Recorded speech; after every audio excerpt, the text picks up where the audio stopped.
you ever wondered how this all began? It all started with this man, Srila Prabhupada, when on October 9th, 1966, he and his followers came to Thompson Square Park in New York to chant Hare Krishna outside for the very first time. And it grew from there. While Srila Prabhupada brought this chanting to the West, it was really introduced by Sri Chaitanya Mahaprabhu of Bengal, India in the 16th century. Sri Chaitanya emphasized the worship of Krishna and believed that in addition to chanting the names of God, of which there are many by the way, they should also be chanted on the streets for the spiritual benefit of all. Hence why you see Hare Krishnas always chanting on the street. Chanting means to keep association with God always. So you have to audibly chant Hare Krishna? Yeah. This is transcendental vibration. This transcendental vibration, or chanting, is called mantra meditation. Mantra means to deliver or free the mind.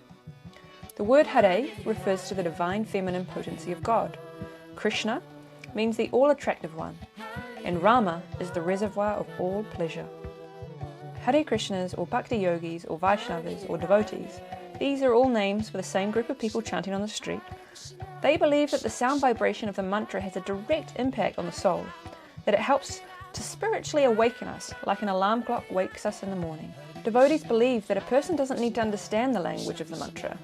They believe that the sound vibration transcends the sensual, mental and intellectual levels of consciousness and puts one directly in touch with the spiritual. At this point you might say, who cares about the spiritual? Well, everyone should care about the spiritual because we are all spirit souls. Let me elaborate. When you were born, you were a small baby, obviously. We grow from a baby to a child to an adult and hopefully into old age. Throughout that whole process, you are still you. You might gain some new skills, learn a new language, but it's still you doing that. You are driving your body. When I say this is my dog, this is my car, this is my hand, or this is my leg, I'm saying that I own these things. But these things aren't actually me. I am separate from them.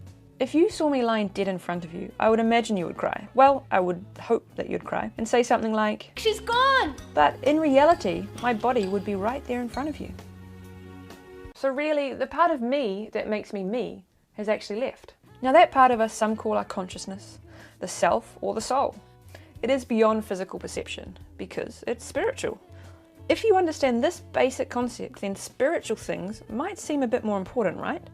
Because you would understand that you are actually spirit. This is the Hare Krishna's foundational understanding of life, that we are all spirit souls. There is no Hare Krishna without that understanding. The understanding that we need to awaken our spiritual awareness and identity. But we don't just have this life to do it in. When our body ends, our soul continues on to a new one, until we become spiritually awakened enough not to take a material body again. Instead, we would go beyond this material world. But that is a whole other explanation, perhaps for another video. Now, this is not a sectarian faith in a lot of ways, because devotees have the understanding that when they pray to Krishna, or when members of the Abrahamic faith pray to Allah or Yahweh, they are all praying to one and the same person.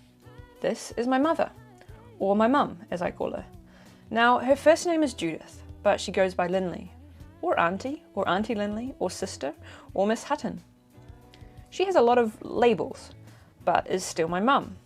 Just because we call someone by a different name doesn't mean we aren't referring to the same person. I'm going to illustrate my next point using some scenes from a cute animation called Little Krishna. This is Krishna, the Supreme Personality of Godhead, also known by other names, remember. The Vaishnava faith, or the Hare Krishnas, are monotheistic. There is ultimately one God, but he can expand himself however and whenever he pleases. You might be wondering, why is he a small boy? Why is he blue? Why is he playing the flute? All good questions, but again, that's really another video in of itself. But if God can create this whole world, if he can create you and I, then why can't he do other things too? According to the sacred texts such as Bhagavad Gita or Srimad Bhagavatam, Krishna oversees millions of demigods who are seen as administrators of universal affairs. These demigods are needed to run creation. They have a certain role, but just as the Secretary of State reports to the President, these demigods serve for the pleasure of Krishna. It is for that service that devotees strive for. Now we serve people every day. Our mothers, our fathers, bosses, friends, partners, anything we do for them is a service. This service can bring such great joy. It's our nature to serve, and that's because we were originally servants of Krishna, or God, but have fallen asleep, so to speak, and forgotten about that service. On Mother's Day, I used to love making my mum a nice breakfast in bed of pancakes and coffee. Sometimes I'd get her a newspaper to read, or flowers too. I did all this because I wanted her to be happy, and doing that made me happy. This is similar to serving God, but on a much deeper and ever-growing way. Srila Prabhupada is the perfect example of a servant. He was fixed on love of God. How else could someone of his age come to a foreign country, travel the world 14 times in 10 years, while also transcribing over 60 volumes of ancient Vedic texts to English, as well as training disciples, opening temples, and managing an ever-growing spiritual movement? As a young man, his spiritual teacher always encouraged him to write spiritual books in English and go to the West to teach people about the importance of chanting Hare Krishna. It wasn't until he was 69 in 1965 that he could board a boat called the Jaladuta and fulfill his teacher's request. He had translated the Bhagavad Gita in the very beginning of Srimad Bhagavatam, which is rather long, by the way. He hoped to finish translating the entire series of books before leaving his body. Srimad Bhagavatam consists of 18,000 verses, spread over 12 cantos, which totals to 18 books. To put this into perspective, for some, the Bible consists of 23,145 verses in the Old Testament and 7,957 in the New Testament. Although the Bible has more verses, Srila Prabhupada also has commentary on almost every verse to help us with our understanding. He references numerous other texts from the Vedas, which is a large body of ancient Indian religious texts, by the way. What makes his work so nice to study and read is the fact that he has the original Sanskrit followed by the transliteration, so that those of us who can't read Sanskrit can at least pronounce it. Then he has a word-for-word translation, then the whole translation, and then a purport. Unfortunately, he never managed to finish the entire Srimad Bhagavatam. He got to Canto 10, part 1 of 4 before leaving his body. But as I said before, during the 10 years he was transcribing, he was traveling the world, opening temples, looking after disciples, and also translating other books, such as Chaitanya Charitamrita, which is 11,519 verses. This book teaches about Sri Chaitanya's life and his devotion to chanting Hare Krishna. That is a lot of translating he did before leaving his body on the 14th of November 1977, aged 81, 11 years after he first left Indian shores to spread Hare Krishna in the West.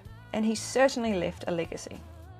Most Hare Krishnas are part of an organization called ISKCON, the International Society for Krishna Consciousness. Srila Prabhupada incorporated this on the 13th of July 1966 to formally begin teaching the West and the world about chanting Hare Krishna. For you to be officially part of ISKCON, there are a few requirements, 6 to be precise. There are 4 core regulative principles.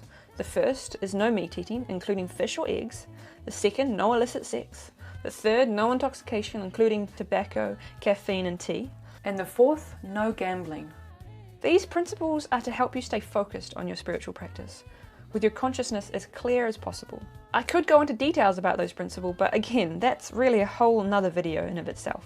So those 4 regulative principles need to be followed, as well as number 5, chanting Hare Krishna. The official number is 16 rounds. A person uses mala beads, which consists of 108 beads to chant the entire Hare Krishna mantra on. The mantra is Hare Krishna, Krishna Krishna, Hare Hare. Hare Rama, Rama Rama, Hare Hare. And that is to be chanted another 107 times to chant 1 round. 16 rounds is considered the daily chanting standard, which can take between 1.5 to 2 hours. Once someone is consistently doing this every day, or even before they reach 16 rounds, they should look for a guru. So number 6 is to find a spiritual teacher and take initiation from him, or her. Last year it was officially announced that women can become initiating gurus, which is fantastic because it shows real growth for the society. Yes, I do believe that religions should grow according to time, place and circumstance. The essence of the philosophy is hopefully not lost, but some of the practical things could be altered according to what is normal in society. For example, women. In India, women were never allowed to be priests or on the altar doing deity worship. But when Srila Prabhupada came to the West, he allowed women to do those things, which was heavily criticized by Indians. But he knew that in order to grow his society in the West, he had to make some practical adjustments without losing the essence of the spiritual practice. When someone takes initiation, they vow not to eat meat, to refrain from illicit sex, not to take intoxicants or gamble. And they also vow to chant a minimum of 16 rounds every day.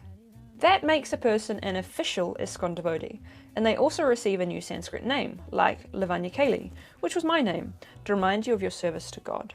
Lavanyakeli Devi Dasi, for example, means the servant of Krishna's pastimes of beauty.